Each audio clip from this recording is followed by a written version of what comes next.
I'm going to go ahead and start us off. In the last episode, we did a little thing called Bama Geeks Southern Words and Phrases, which we introduced the word, we may have introduced the word tumped to you. Yeah. Well, this time I've got a word to introduce to you that if you're not from the South, you may not have heard it. And I did not tell Nixie this one ahead of time, but I know he loves this word. And since we're in October, I wanted to get his take on the word, the good old Southern word of haint. Ah, yes.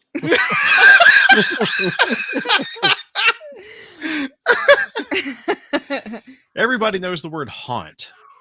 And wow, you got something happening there, Bo? Oh, okay.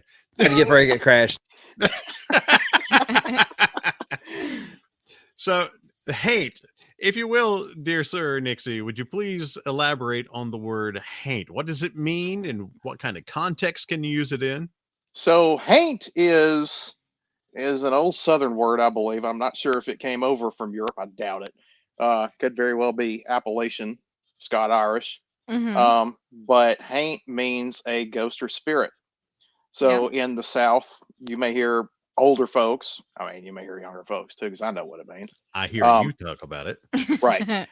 It's just not as prevalent as it used to be. But you may hear people talk about haints, and it's exactly what it means. They're talking about there's a spirit or something along the lines of a ghost or an apparition. And a lot of homes back in the old days, this is not prevalent anymore. One of the ways that you could keep spirits from getting in your house or having a haunting at your home was you painted the ceiling what was called haint blue. It was almost like a sky blue. A lot of people would do it for keeping insects away from your house, because they would think, oh God, that's water, and they wouldn't fly up or whatever. I forget what that was for. Maybe carpenter bees or something. I don't know. I'm probably completely wrong about that. It had something to do with trying to prevent insects from getting in your house. But the other context was to keep spirits at bay, because that blue, I don't remember if it was because of the water or if people just thought the blue was something that prevented spirits from coming into your house. But people would paint the ceilings of their porch, not necessarily the house. I don't think I specified, but it was the porch of their house, haint blue. And that's what it was always called, was haint blue. And it was very, very, very light blue. And that was the purpose for it. You know what? My grandmother had that on her porch. Yep. Had it painted light blue, and I never knew why. A lot of people did that. Yeah, a lot of people did that in the South, and their porch, the floor of the porch might have been battleship gray, which keeps popping up for me lately because of all these new Ford Broncos with this weird gray. And I've kept thinking, I recognize that color. It's battleship gray is what it is. But the roof, though, the ceiling, though, would be a very light blue, almost the same shade as that battleship gray, but it was blue. And while we were sitting here talking about this, there is actually haints.org, Tales of Southern Haints website. Yep.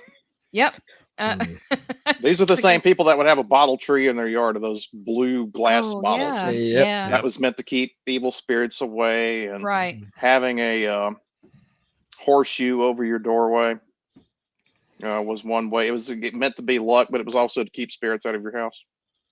My grandparents had that.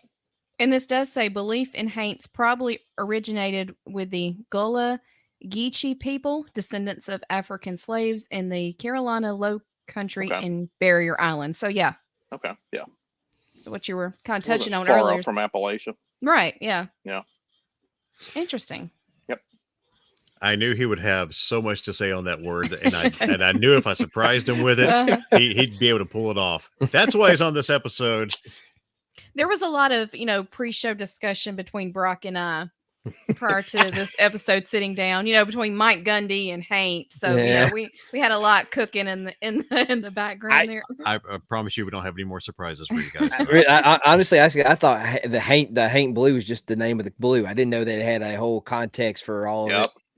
And my other word thinking of haint is be like somebody asking you, hey, it's cold outside, ain't it? That's all I can think about it. That was my context of it. That's, Haint it? Yeah, haint it. I have a good Southern word or phrase I will pass along to you later to quiz people on.